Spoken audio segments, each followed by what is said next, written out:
Chapter 1. The Knock on the Door. My name is Arthur. I am 78 years old. I live alone in this old house. I lived here for 20 long, quiet years. My life is very simple and very silent. I have 2 sons. Their names are Tom and Ben. They left me 20 years ago. They left because of money. We had a big fight about my will. They wanted all my money right then. I said no. They got very angry.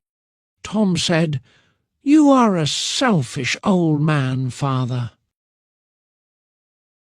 Ben said, "We do not need you. We only need your money." Then they left. They walked out of my house. They did not look back. That was 20 years ago. I did not see them again. I did not hear their voices. My wife died many years before that. So I was completely alone. The house was big and empty.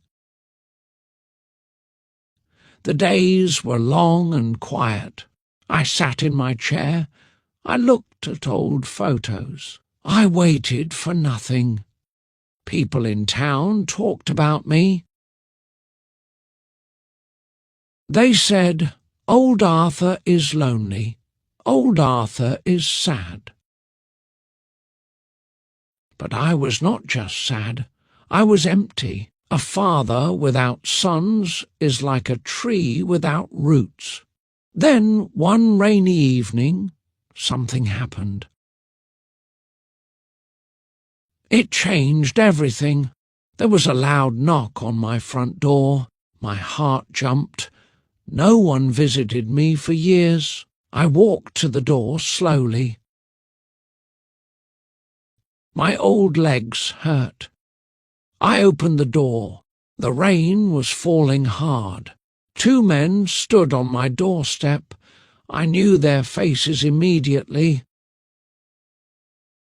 It was Tom and Ben, my sons. They were smiling big smiles. Their arms were full of gifts and flowers. They looked at me with wet eyes.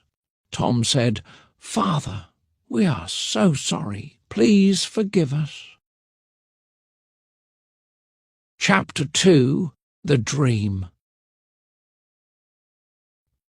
I could not speak. I just stood there. I looked at my sons' faces. They were men now. They were not the angry boys who left me. They looked kind. They looked sorry. My old heart shook with a crazy joy. I thought my prayers were answered. Happiness returned to my life after 20 years. I felt like a father again. I said, "Come in. Please, come in out of the rain." They came inside. They put the gifts on my table. They hugged me. It was a strong, warm hug. I cried like a baby. They cried too. We sat in the living room for hours. We talked about old times. We talked about good memories. We laughed about funny stories from their childhood. The house was full of noise and life. It was not silent anymore. They stayed for dinner. I cooked a simple meal. We ate together at my old table. It felt like a dream.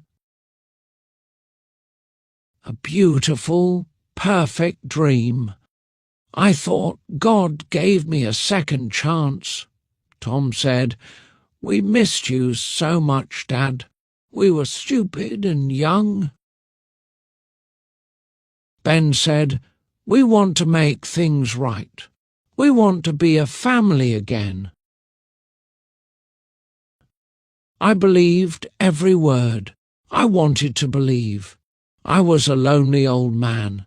I was hungry for love. They gave me that love, or so I thought. They visited every day after that. They brought food. They fixed things in my old house. They took me for drives in their car. They called me Dad with soft voices. For a few days my life was perfect. It was like a beautiful painting, but I did not see the cracks in the paint. I did not want to see them. Chapter 3. The Price of a Father's Love. After 1 week, the talk changed. The happy stories stopped. The problems began. We were drinking tea one afternoon. Tom looked at Ben. Ben nodded his head. Tom took a deep breath. He said, "Dad, I have a small problem. My business is in trouble. I need some money to save it. Can you help your son?" My smile faded a little, but I wanted to help. He was my son. I said, "Of course, Tom.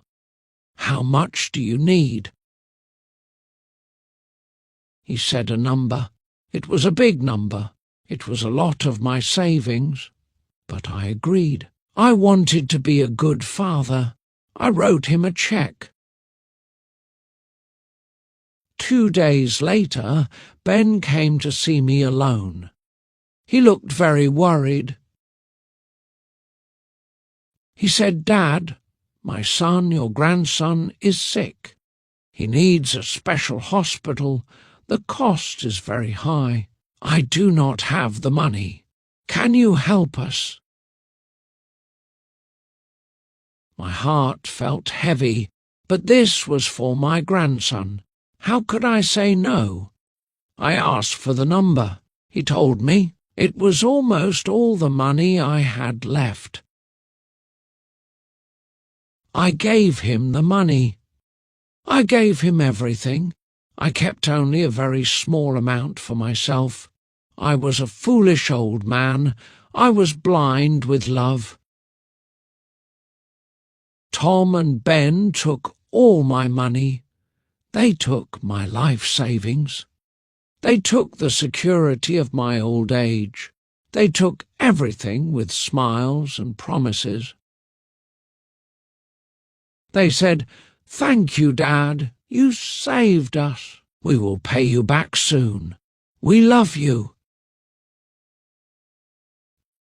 The next morning, I woke up early.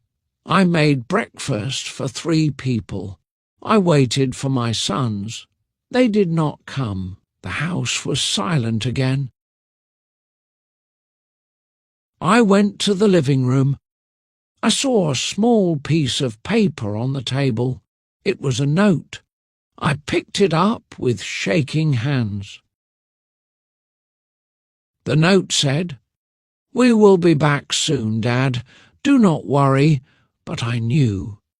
In my old heart, I knew the truth. They were not coming back. They got what they wanted. They got my money. They did not want me. Chapter 4.